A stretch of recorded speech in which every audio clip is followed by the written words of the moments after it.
Now, the beautiful part of the Torah is that it's never ending. There's a lot going on. There's a lot of moving parts. And when I was thinking about what to talk about tonight, because there are so many moving parts, I know that there's one pressing topic that is constantly on people's mind is money.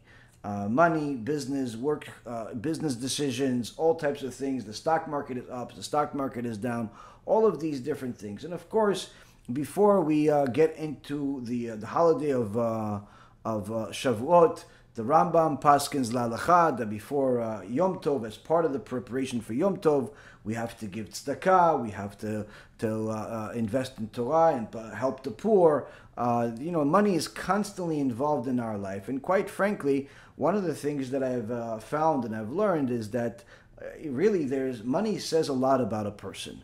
But one thing that always stood in my mind is this unique Gemara that you find in Masechet Shabbat, page 31a, where the Gemara says something really extraordinary. We've mentioned in the past, but I've always thought about it in a certain way, but b'siyata dishmaya today, perhaps we'll look at it in a slightly different way, where in the name of Rava, says that when a person dies and he's going to his judgment in after his death in the court of heaven, the heavenly tribunal says to him, "Did you conduct your business transactions with emunah?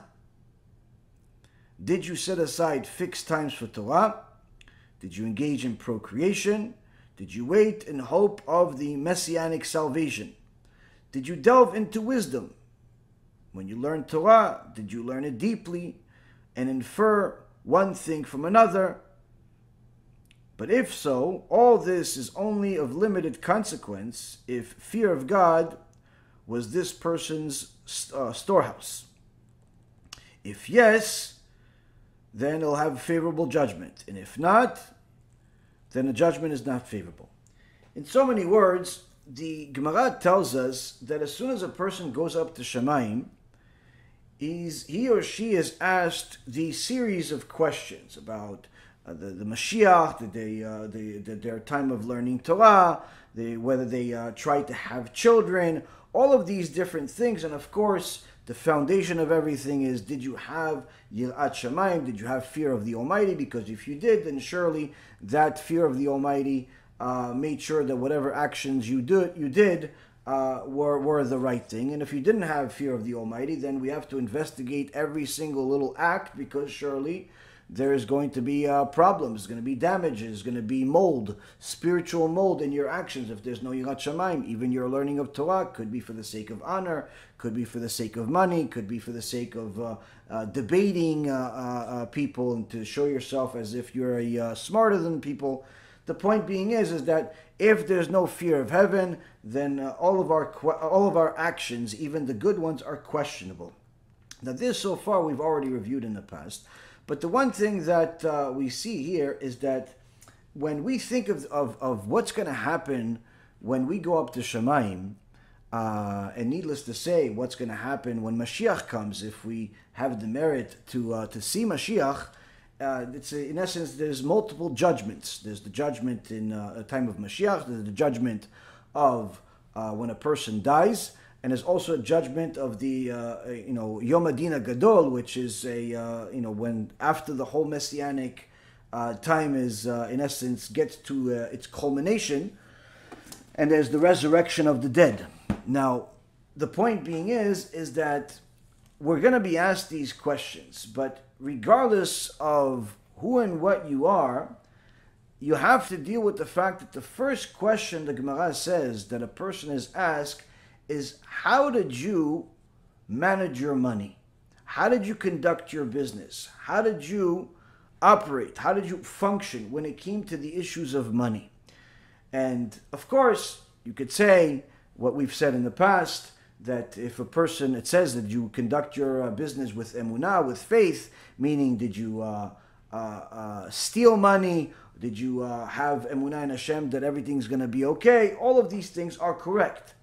But also further, when we think about it, is that why is it the first question?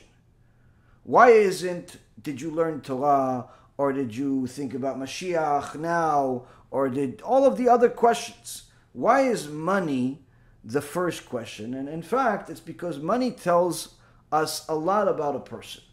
The more you know about how a person operates when it comes to money, the more you know how the person is. If money is the top priority of their life, you already know where their spiritual status is. You know which direction they're going to vote, where they're going to live, which friends they're going to associate with, what things are their priority in life. If a person makes money their God, then surely you know that they're in a very lowly state. If a person is careless about money, it also tells you a lot about a person, and it's not necessarily a good thing. You can't necessarily be careless about money. Chachamim were actually very, very careful with their money. Very, very careful with their money. Some of the stories that we hear about the sages in the Gemara, about how they acted with money, you would think that they lost their mind, but no, it's because they knew that to get parnasah is not such a simple thing. A person has to value whatever blessing Hashem gives him, and if he disregards it and is very careless about the money, and by not taking care of the money, by splurging it on nonsense, by going to casinos and gambling and things of that nature, going to prostitutes, then Shlomo Melech already promises that this person will eventually lose all of his money. Needless to say, if the person is involved in dishonest businesses and so on.